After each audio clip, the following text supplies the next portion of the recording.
அனைவருக்கும் வணக்கம். நான் உங்கள் கணியன் பழனிக்குமார். இந்த கணக்கில் பாருங்களேன், 5:30 மாறி இருக்கு. 5:30 ஓகேவா?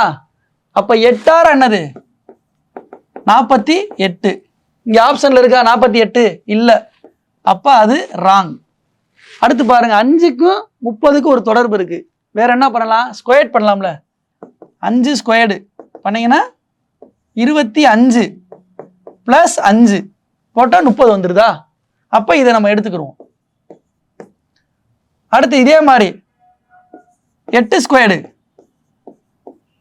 64 பிளஸ் அதே நம்பரால பிளஸ் பண்ணியிருக்கோம், அப்படிதானப்பா? அதே மாதிரி 8ல பிளஸ் பண்ணீங்கன்னா என்ன வருது? 72.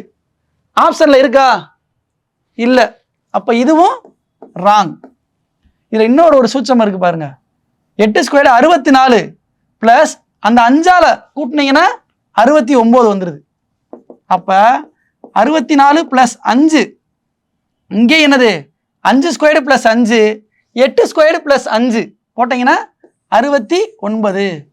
ஆப்ஷன் சி கரெக்டா வருது. நான் ஏற்கனவே சொன்னதான், பல வாக்குல நம்ம யோசிச்சாதான் நமக்கு ஆன்சர் பண்ண முடியும் இந்த டாபிக்கை பொறுத்த வரைக்கும். ஓகேவாப்பா? இது உங்களுக்கு ஹோம்ஒர்க் சம்மு. நான் செஞ்சது எஸ்எஸ்சி சிஜிஎல்ல கேட்கப்பட்ட கேள்வி. இதை செஞ்சு நீங்க கமெண்ட் செக்ஷன்ல பதிவு பண்ணுங்க. நன்றி, வணக்கம்.